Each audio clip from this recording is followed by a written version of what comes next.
9988 건강 길라잡이. 매주 토요일 이 시간에는 젊고 건강하게 살기 위한 운동 방법에 대해서 알려드리고 있는데요. 오늘도 재활의학과 전문의 김효수 원장님과 함께합니다. 원장님 안녕하세요. 안녕하세요. 지난주에는 여행 가기 전에 챙겨야 되는 건강관리법 살펴봤었는데 오늘은 여행 가서 어떻게 하면 건강을 잘 챙기실 수 있는지에 대해서 소개해 주신다고요? 지난 시간에 최대한 건강한 상태로 여행을 떠나라는 말씀을 드렸는데요. 네. 여행이라는 게 아무래도 낯선 상황에 노출되는 거다 보니까 평상시보다는 좀 더 신경을 써줘야 네. 그래야 건강을 유지할 수가 있습니다. 그래서 그 방법들에 대해서 오늘은 좀 말씀을 드리려고 합니다. 네. 아무래도 내 집이 아니다 보니까 여러 가지로 불편함이 있을 수밖에 없는데 여행 가서 또 이것만은 꼭 챙겨야 된다 하는 거 어떤 게 있을까요? 여행이라는 게 평상시에 익숙하지 않은 동작들을 하는 거다 보니까 이게 결국은 스트레스 상황이거든요. 네. 예, 에너지 소모도 많고 쉽게 피로해지고 이런 상황입니다. 그렇게 되면 몸의 회복력도 떨어지고 네. 면역력도 떨어지고 그렇기 때문에 충분히 회복할 수 있도록 해야 되는데 또 쉬지 않고 들뜬 마음에 무리하고 이렇게 되면 또 금방 몸살이 난다든가 또 여기저기 옛날에 아팠던 데들 다 아프고 그렇게 되기가 쉽겠죠. 네. 그리고 운동 같은 부분은 어떨지 궁금한 게 요즘 뭐 해외여행을 가시든 아니면 국내 여행을 가시든 그 간 곳에서도 본인이 하시던 뭐 조깅이면 조깅 아니면 웨이트면 웨이트를 그렇죠. 꾸준히 아침에 정해진 시간마다 하는 분들 계시더라고요. 네. 워낙 요새 매스컴에서 운동 하다 보니까 네, 제가 말릴 수가 없을 정도거든요. 네, 그래서 여행 와서도 운동하시는 분들 많은데요. 어떤 편이세요? 운동 가시면 좀 열심히 하시는 편이세요? 저는 사실 여행 가면 여기 와서까지 내가 운동을 해야 되나 싶기도 하고 좀 피곤하기도 해서 여행지 가서 운동해 본 적은 거의 없는 것 같아요. 아주 바람직한 것 같습니다. 제 괜찮은 생각에는. 건가요? 예, 아주 바람직해요. 네, 운동의 강박관념에서 이제 좀 벗어날 필요가 있습니다. 네. 그러니까 특히 이제 몸이 피로하고 스트레스 때 말씀드렸는데 스트레스 상황에서는 일상의 가벼운 동작에도 손상을 입을 수 있다고 한번 말씀을 드렸었는데 네. 그래서 전 시간에 제가 시합에 출전하듯 여행을 준비하라라고 말씀을 드렸는데 막상 이제 여행을 딱 오면 그러면 차라리 오히려 조심을 하시는 게 좋을 것 같습니다. 그래서 프로 운동선수들 보면은 시즌이 끝나고 비시즌에는 웨이트다 뭐다 운동 되게 열심히 하는데 막상 시즌 중에는 보면 이제 체력 훈련은 그냥 유지할 정도로만 하고 네. 시합에만 집중하는 것을 볼 수가 있거든요. 그러니까 이것도 마찬가지인 거죠. 여행에만 집중하고 운동은 조금 체력을 유지할 정도로만 그렇게만 하면 좋은데 이제 처음 가보는 헬스장에서 내가 평상시에 한 100kg 들었다. 근데 100kg 똑같이 들거든요. 그러면 손상되기 쉬워요. 낯선 곳에서 조깅하는 것도 마찬가지거든요. 아무리 한국에서는 조깅 선수라고 해도 또 새로운 데서는 또 다치기도 쉽고 그렇기 때문에 가능하면은 좀 안 다쳐야 되기 때문에 운동은 너무 신경 안 쓰셔도 좋을 것 같습니다. 네. 그렇다고는 해도 왜 여행 가서 움직이고 다니다 보면 좀 몸에 피로가 쌓이는 느낌도 들고 찌뿌둥할 때 좀 간단하게 그런 정도를 풀어줄 수 있는 운동은 해줘도 괜찮지 않을까 싶은데요. 예, 맞습니다. 그래서 전혀 하지 말라는 얘기는 아니고요. 예. 제가 좀 많이 다니면서 보다 보니까 아주 가벼운 정도로만 운동을 하면 좋은데 대표적인 게 아침에 이렇게 가볍게 산책하는 거 이런 게 좀 좋더라고요. 예. 아무래도 공기도 좋고 그러니까 이렇게 걸으면 좋거든요. 그렇게 하거나 아니면은 수영장 있으면 수영 가볍게 무릎 관절에도 부담 안 되고 해서 그렇게 해서 좋을 것 같고요. 근력 운동을 굳이 내가 해야 되겠다. 네. 그렇게 되면 이제 무게를 이렇게 막 늘려가지고 휴가지 가서 근육 키워야 될 것까지는 없을 것 같거든요. 그렇죠. 네, 다치고 하면 더 손해고 하니까 그냥 가볍게 반복 횟수만 늘려주는 쪽으로 해서 좀 유지만 하는 쪽으로 근지구력 운동 정도로만 하시는 게 좋지 않을까 생각이 됩니다. 네.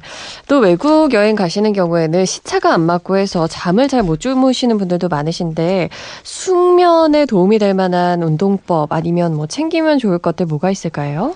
아무래도 뭐 피곤하고 평상시보다는 무리를 많이 주기 때문에 네. 여행에서 숙면은 정말 필수입니다. 필수. 그렇죠. 네, 그렇죠. 혹시 뭐 노하우가 좀 있으세요? 저는 요즘에 보면 다리에 이렇게 붙이면 시원해지는 그런 파스 형태 예, 그런 네. 것들이 있더라고요. 일본에서 많이 파는 거. 네, 그래서 네. 그걸 붙이고 자면 이제 붓기도 좀 풀리는 기분이 들고 또 너무 피곤한 날에는 반신욕을 잠깐 하고 자면 좋아요. 네. 몸이 이렇게 스르르 녹으면서 잠 잘 오더라고요. 여행 노하우가 좀 있으신 것 같은데요. 네, 그냥 숙면을 하는 노하우가 있는 것 같아요. 네. 예.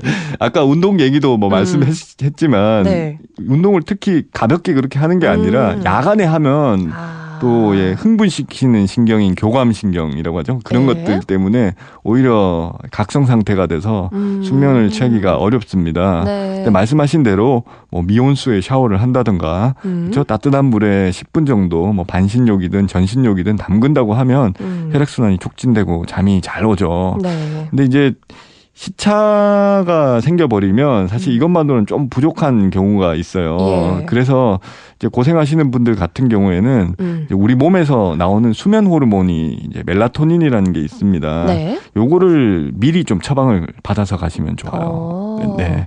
그래서 자기 전에 네. 이게 완전히 수면 리듬이 깨져버린 상황이니까 자기 전에 우리 몸이 이게 수면 호르몬이 나오는구나 이렇게 느껴서 잠을 잘 수 있도록 네. 그렇게 이제 먹으면 도움이 되는 거거든요. 그래서 처방 받아서 가는 걸 잊어버렸다 하시더라도 너무 예. 걱정하실 필요가 없는 게 많은 미국이나 이런 나라들에서는 처방 없이도 공항에서 사실 수가 있어요. 네. 멜라토닌이라고 보시면 되고요. 예. 아니면은 가바라는 약도 있습니다. GABA라고 쓰여 있는데 네. 한 번씩 보신 적 있으실 것 같아요. 들어봤어요. 예, 네. 보시면 그런 약도 처방 없이 우리나라에서는 처방이 있어야 되는데요. 처방 없이 그냥 살 수가 있어서 그냥 도착한 첫날부터 자기 전에 하루 이틀 정도 먹으면 수면 리듬을 바꾸는데 도움이 많이 되는데요. 사실은 거기 가서보다는 귀국해서가 더 힘든 경우가 많죠. 그래서 예, 저도 귀국하면은 지금 네. 저도 한 3일 됐는데 3일째 이렇게 먹으면서 하면 훨씬 더 수면 리듬을 찾기가 좋고요. 네. 약 먹기 싫은 분들도 약 싫어하는 분들 그렇죠. 계시는데요. 그런 분들은 제가 에센셜 오일 추천드리고 싶은데요. 숙면에 좋은 라벤더 오일이 있습니다. 예. 예, 라벤더 하면 머리맡에 이렇게 열어놓고 자거나 아니면 수건에 한두 방울 뿌려가지고 이렇게 베고 주무시면은 숙면 취하는데 도움이 많이 됩니다. 그렇군요. 그런 방법들 쓰시면 되겠습니다. 네. 그 밖에도 혹시 건강을 위해서 챙겨야 되는 것들 뭐가 있을까요? 해외에 나가면 아무래도 많이 먹게 됩니다. 맞아요. 그렇죠. 예. 저도 뭐 평상시에는 단 거라든가 과자 같은 거 절대 안 먹는데 네. 나가면 엄청 먹거든요. 예. 특히 뭐 또 일본 같은 데 가면 맛있는 거 디저트류 너무 같은 많죠. 것들도 네. 많고요. 예. 4-5개씩 먹게 됩니다. 저도 네. 기분 좋으니까 또 맥주도 마셔야죠. 그렇죠. 네. 그래서 이제 제가 말씀드리고 싶은 거는 안 그래도 많이 먹으니까 꼭 그 새끼 꼬박꼬박 레스토랑 가서 안 챙겨 드셔도 된다라고 말씀을 드리고 싶어요. 예. 이를테면은 이제 아침은 뭐 호텔에서 잘 먹고 나와서 네. 점심 가볍게 먹는다든가 아니면은 아침 간단히 먹고 나와서 점심부터 제대로 먹는다든가 이런 식으로 하면 안 그래도 많이 먹기 때문에 한 끼 정도 그렇게 대충 넘어간다고 해서 네. 뭐 에너지 부족할 일은 없을 것 같습니다. 그리고 술도 좀 많이 마시게 되는데요. 네. 힘들더라도 또 기분 좋고 하니까 술 마시잖아요. 그렇죠. 그럼 더 힘들죠. 이번에 제가 보니까 그 무알콜 맥주가 있더라고요. 네. 네. 그래서 뭐 맛이 똑같은데 네.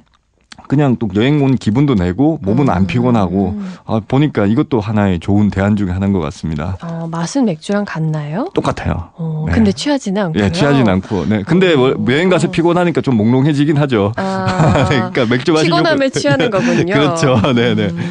어차피 뭐 그렇게 취하나 저렇게 취하나 똑같기 때문에. 네네. 술은 좀 적게 드시는 게 좋겠다 이런 네, 말씀이시고 저는요 좀 체력이 떨어질 것 같거나 아니면 여행 일정이 좀 빡빡하다 싶으면 평소에 먹던 비타민제를 몇 개 챙겨가거든요. 이건 어떨까요? 아주 좋죠. 예, 저도 영양제 꼭 들고 갑니다. 네. 그래서 뭐 이것저것 많이 챙겨 먹으면 복잡하니까 비타민 C만 딱 먹는데요. 네. 저는 평상시에는 그러니까 여행 안 가고 평상시에는 아침 저녁으로 500ml 한 알씩 해서 이렇게 2번 먹는데요. 네. 네, 여행은 분명히 피곤한 상황이니까 네, 도착하면 일단 2알부터 먼저 먹습니다. 예. 네, 피곤하고 또 활성산소가 많이 발생할 만한 상황이니까 미리 항산화제 쫙 깔아놔가지고 아프지 않도록 대비를 하는 거죠. 예. 그래서 일률적으로 정해져 있는 건 없어요. 그렇긴 하지만 전반적으로 저는 여행 가면은 비타민 섭취량을 좀 늘리는 편이고 네. 피곤하거나 아플 기미가 있으면 더 많이 먹습니다. 뭐 이를테면 2알씩 4번 먹는다든가 이런 네. 식으로 해서 그러면은 아무래도 좀 확실히 덜 아프게 돼요. 그게 진짜 효과가 있나 보네요. 네, 어느 효과가 정도 있죠. 기분 탓인가요? 기분 탓이라기보다는 활성산소가 많이 깔려 있으니까 지온군을 확 보내가지고 다 진압을 해버리는 거죠. 뭐 그렇게 생각하시면 될 것 같습니다. 그렇군요. 그래서 가방 무겁게 너무 뭐 큰 병 또 들고 가지 마시고 네. 또 현지에서 또 비타민 C 하나 사 먹어 보는 것도 또 재미거든요. 네, 그렇게 해보시면 좋을 것 같습니다. 그렇군요. 그리고 이제 장기간 또 오래 여행을 가시거나 거리가 좀 먼 데를 가실 때는 비행기를 오래 타게 되잖아요. 그러면 뭐 다리도 아프고 허리도 아프고 한데 비행기를 비롯해서 기차, 버스 이런 데서 어떤 자세를 취하는 게 좋을지 혹시 도움될 만한 스트레칭 방법이 있다면 마지막으로 짚어주세요. 네, 똑같은데요. 사실 목이라든가 허리 통증의 가장 주된 문제가 구부정한 자세라고 말씀을 드렸었는데 네. 여기도 마찬가지거든요. 그리고 또 오래 앉아 있으면 필연적으로 목이라든가 허리라든가 이런 데 부담이 가게 되죠. 그래서 네. 여러 번 설명드렸던 맥킨지 신전 운동을 수시로 하면 좋겠습니다. 네. 기억나시죠? 목 뒤로 그렇죠. 젖히고 하나, 둘, 셋, 넷, 다섯. 네. 이렇게 하시면 되겠고요. 또 오래 앉아 있으면은 혈액순환이 잘 안 되죠. 예. 그래서 심하면은 피가 굳어가지고 피떡 같은 것들이 돌아다니다 어디 막으면 진짜 큰일 나는 상황이 되기도 하거든요. 그래서 적어도 한 2-3시간에 한 번 정도는 일어나서 허리도 좀 펴주시고 제자지 걸음이라도 살살 해주시면 이런 일들은 막을 수 있을 것 같습니다. 그렇군요. 이렇게 해서 오늘은 여행 중에 건강관리는 어떻게 하시는 게 좋은지 그리고 운동은 어떻게 하는 게 좋은지 이야기 같이 나눠봤습니다. 오늘도 재활의학과 전문의 김효수 원장님과 함께했습니다. 감사합니다.